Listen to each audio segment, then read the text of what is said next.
the showdown with Russia. Secretary of State Blinken said today the U.S. would be relocating embassy operations from Kyiv to Lviv due to the accelerated buildup of Russian forces, stating, quote, "I have ordered these measures for one reason, the safety of our staff.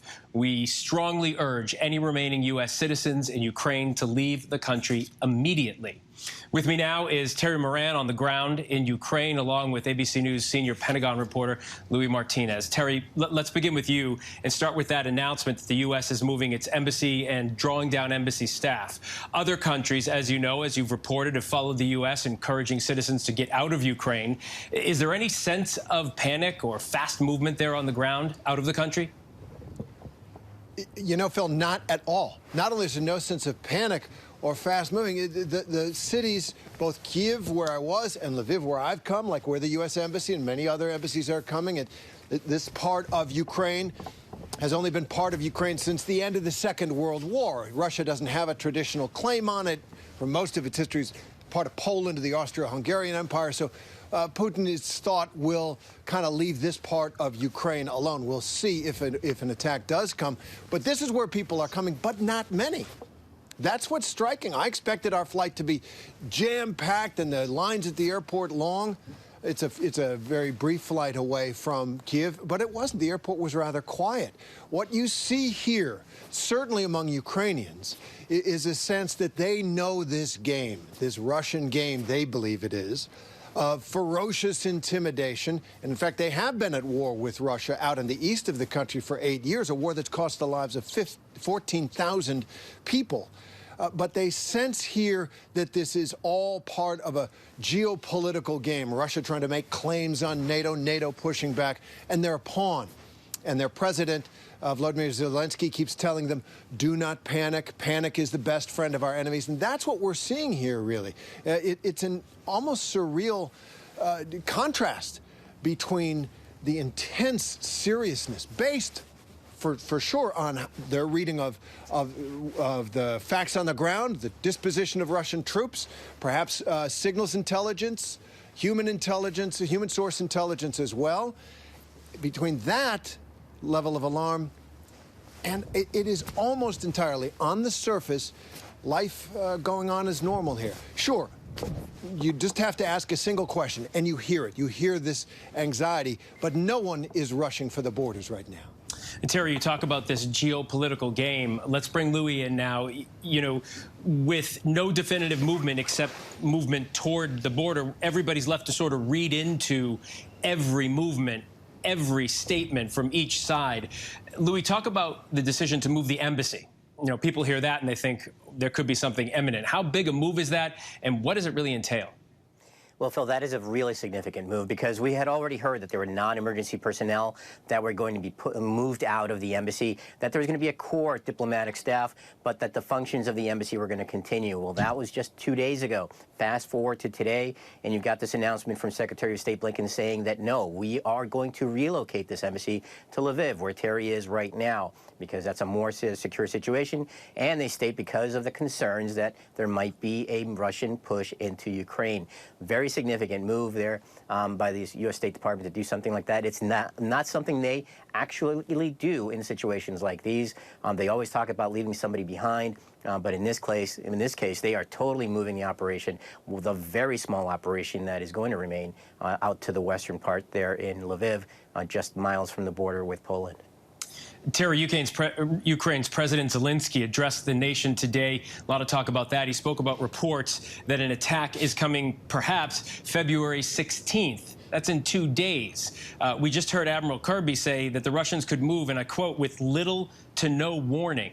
What was his response, and what do you make of it?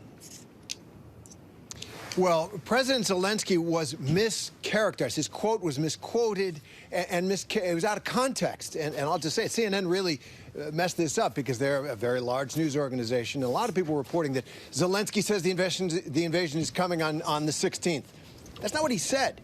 What he said is that news reports, as Louis will report, that the Pentagon never gave a date, but in some news reports, probably from some of the briefings that the Pentagon and the president has been giving to foreign leaders as well, that date, February 16th, emerged from the background of those briefings. And so it was reported in various news outlets that the U.S. was predicting an invasion to come around the 16th. What President Zelensky did was take that date back, because his argument is this is all designed to create a panic. This is all designed to either intimidate from Russia's point of view or to back Russia down from the American point of view. And Ukraine is caught in the middle. So he is trying to take the February 16th date back and say that date now is our celebration of our national unity. He wants everybody to fly the flag. He wants a spirit of love, right, and solidarity, to unite his country. And that's what they're going to do. He said, you can all talk about invasions. You can all continue to panic the country. I'm going to try to unite the country this way. There's something quixotic about it, really. And remember, this man, what, 2-3 years ago, you know, was a stand-up comic and a sitcom star playing the president on TV here in a sitcom. Now he is the president. And the Russian bear, the United States and others based, once again, on facts they see on the ground, you know, is about to attack them. And his answer is, it reminds me a little bit of the hippies who put flowers in the barrels of the guns of people. That is his response. But it also has, that's to diminish it, it also has a rallying effect, a strengthening effect. There's no question that Ukrainians that I've talked to have had a lot of complaints about their government over the years, with good reasons. It's one of the most corrupt governments in this part of the world. But they are coming together. And I think Zelensky is tapping into that. He's looking for a nonviolent, non-provocative way to strengthen his country and to send the message, we'll be okay. Because panic, as he says, is the best friend of our enemies.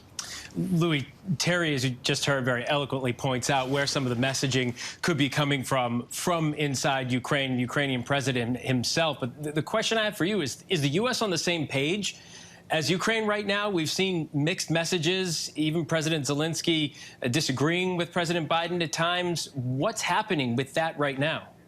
You know, Phil, as we just heard from Pentagon Press Secretary John Kirby, he talked about how the Russian troops continue to flow in, over the last 24 to 48 hours. You heard at the very end there a response to our colleague Matt Seiler's question about what kind of capabilities. He went through the entire list of every kind of capability that the military could have if it's going to launch an invasion. And he talked about armor, he talked about ground troops, he talked about air support, he talked about sustainment, which means that if you're going to carry out a large military invasion, you need to sustain those troops on the ground for an extended period of time. He said, we're seeing that. We're seeing medical forces arrive. Everything that you can imagine is coming onto that border area. You even have a naval force, because there are concerns that maybe Russia could be preparing an amphibious landing in the southwestern part of Ukraine, potentially to recapture Odessa. There are a host of military options that U.S. officials have pretty much presented as what Russia is willing to do, and you're not hearing that from President Zelensky in Ukraine. As Terry said very well, there's a different image being presented in the ground in Ukraine about what is going on. As Terry mentioned, this game that they're familiar with on the part of Russia.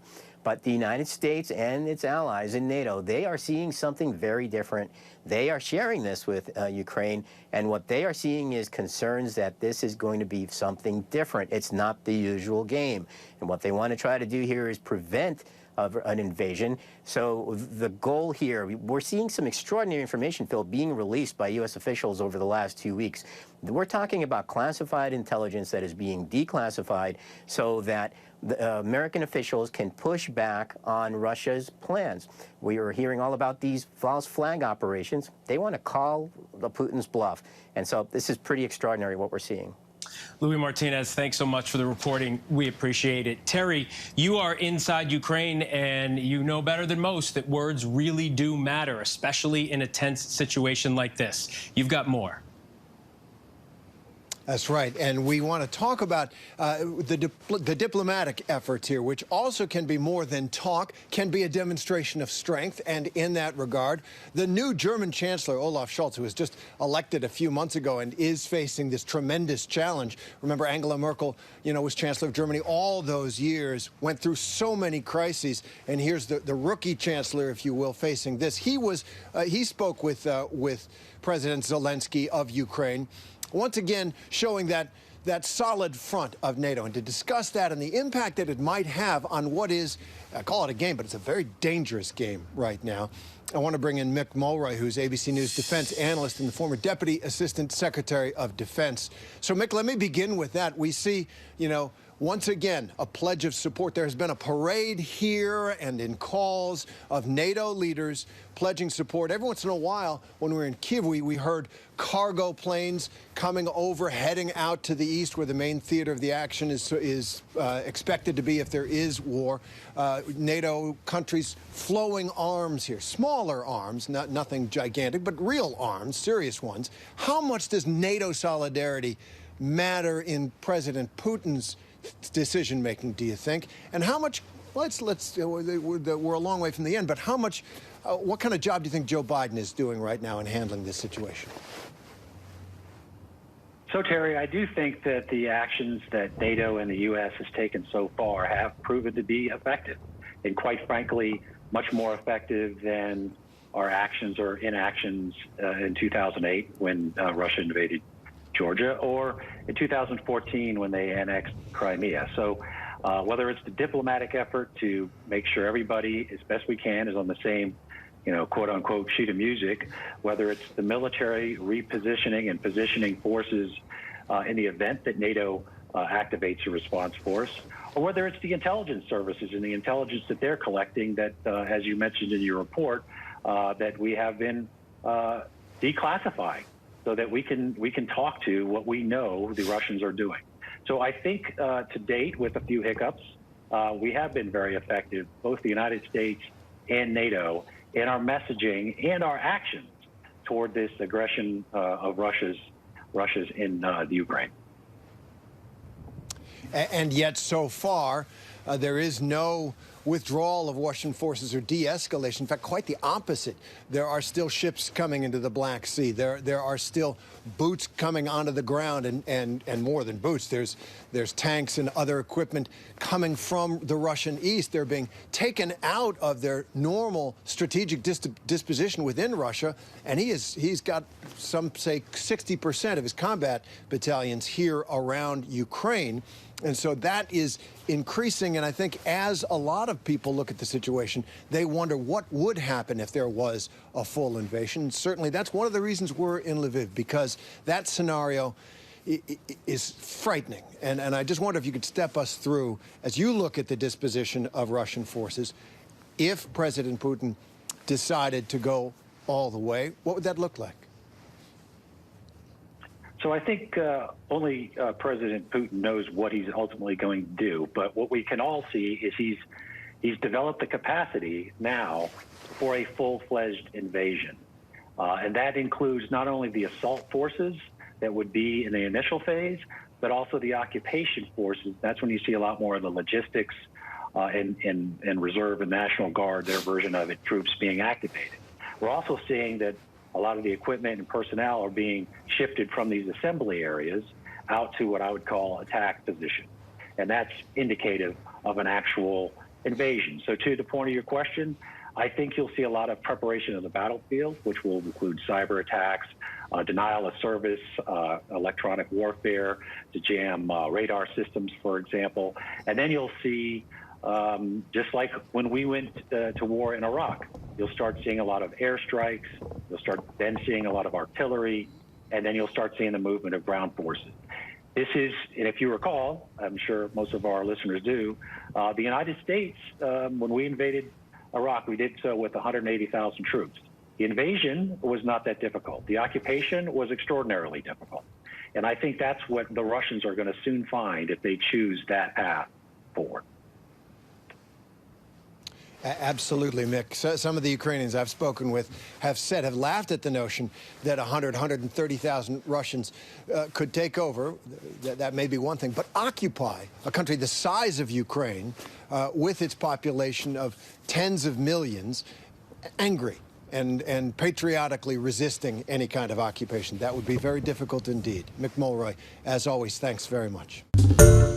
Hi, everyone. George Stephanopoulos here. Thanks for checking out the ABC News YouTube channel. If you'd like to get more videos, show highlights, and watch live event coverage, click on the right over here to subscribe to our channel. And don't forget to download the ABC News app for breaking news alerts. Thanks for watching.